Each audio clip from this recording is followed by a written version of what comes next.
की तुम्ही 7 जे फरार आहेत त्यातला एक अजूनही अटक झाला नाही, त्याला अटक करणं गरजेचं आहे। नंबर 2, जे अधिकारी नेमलेले आहेत हेच अधिकारी बीडला धनंजय मुंडेंनी आणलेले आहेत आणि म्हणून एसआयटीला चांगले अधिकारी, डायरेक्ट आयपीएस अधिकारी कुमावत सारखे असतील, शाजी उमाप सारखे असतील, अशा लोकांना तिथं तुम्ही नेमावं, आम्ही त्यांना विनंती केली।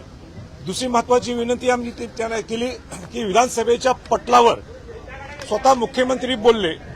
मुख्यमंत्र्यांनी काय सांगितलं की आम्ही 7 जणांच्यावर तर गुन्हा नोंद केलेलाच आहे आणि त्यालाच धरून त्यांनी वाल्मिक कराड जो ह्या 7 जणांचा बॉस आहे त्याला सुद्धा स्वतः मुख्यमंत्र्यांनी कोट केलंय, पण त्याला जे कलम लावलेलं आहे हे कलम त्या कलमाच्या माध्यमातून लगेच बाहेर येणार, म्हणून त्याला सुद्धा 302 हे कलम लागावं यासाठी आमची विनंती होती। तिसरी विनंती सगळ्यात त्यांना आम्ही महत्वाची केली की या सगळ्यांचा बॉस कोण आहे, हे धनंजय मुंडे, आणि धनंजय मुंडेंनी फेअर ट्रायल होण्याच्या दृष्टिकोनातून त्यांनी राजीनामा द्यायला पाहिजे।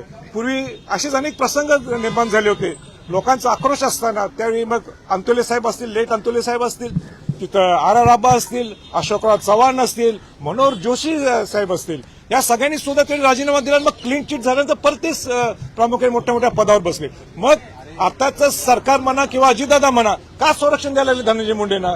धनंजय मुंडेंनी सुद्धा राजीनामा द्यावा ही सुद्धा आम्ही विनंती केली।